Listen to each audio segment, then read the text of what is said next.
Kajian Kitab Al-Ihya Ulumuddin. Gurur adalah penyakit hati yang menimpa banyak orang di dunia ini. Gurur menurut bahasa artinya adalah tertipu daya. Penyakit gurur ini telah dijelaskan oleh Imam Ghazali dengan panjang luas sekali di dalam kitabnya Ihya Ulumuddin.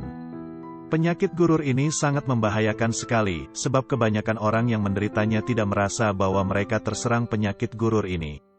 Kita tidak membicarakan gururnya orang-orang kafir terhadap diri mereka atau kehidupan dunia ini, tetapi kita membicarakan penyakit gurur yang diderita oleh umat Islam selama ini. Imam Ghazali telah membagi gurur ini kepada 4 golongan. 1. Golongan ulama. 2. Golongan para abid, orang yang suka beribadah. 3. Golongan orang yang mengaku sufi. 4. Golongan orang yang memiliki harta dan orang-orang tertipu daya dengan dunia. 1. Golongan ulama. Penyakit gurur ini tidak terlepas dari hati seorang ulama. Bahayanya jika mereka tidak mengetahui bahwa mereka telah terkena virus gurur yang membahayakan, akhirnya tidak secepatnya untuk mengobati penyakit itu. Penyakit gurur ini menyerang dengan cepat sehingga si penderita mati dari rasa harapan dan kesadaran diri kepada Allah. Seorang yang alim merasa bahwa ilmu itu adalah mulia, mengajarkannya kepada orang adalah perkara yang mulia pula, maka dia lalai dan tertipu daya dengan sibuk mengajarkan ilmu tanpa membekalkan amal ibadah, dan mengamalkannya terlebih dahulu sebelum disampaikan kepada orang lain. Ini adalah penyakit gurur. Seorang yang alim merasa memiliki ilmu sehingga beliau merasa bahwa dirinya mesti dihormati dan disegani, ingin selalu dikedepankan dan diketengahkan. Keinginannya agar seluruh perkataannya didengar, seluruh perkataannya benar, ingin diangkat-angkat dan dipuja-puja, setiap orang mesti mencium tangannya. Ini adalah penyakit gurur.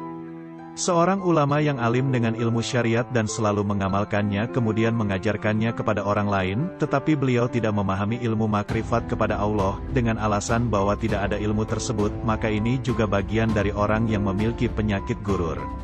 Seorang yang berhasil mengamalkan ilmunya, menjauhkan anggota tubuhnya dari segala maksiat, melaksanakan segala amalan taat, tetapi lupa membersihkan dirinya dan hatinya dari segala maksiat hati seperti hasad, riya, takabur, ini juga orang yang terserang penyakit gurur.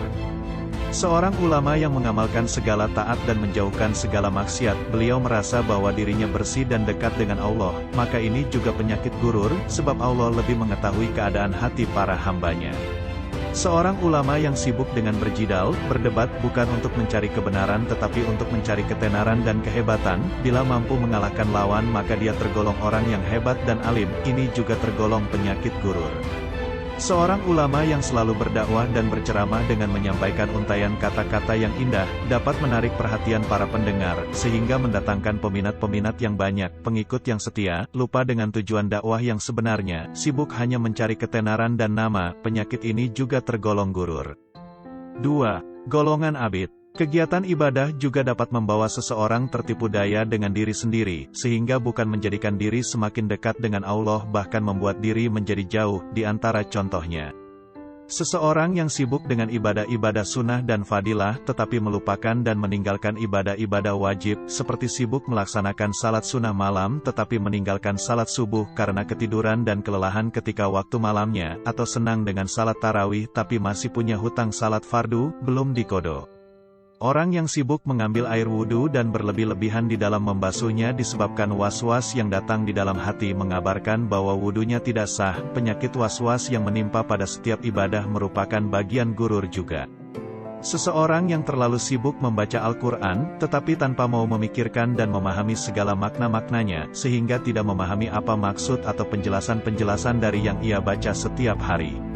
Seseorang yang sibuk dengan puasa setiap harinya, tetapi lidahnya selalu menceritakan aib orang lain, tidak pernah menjauhkan hatinya dari riya dan penyakit-penyakit hati, puasanya selalu dibuka dengan makanan-makanan yang haram.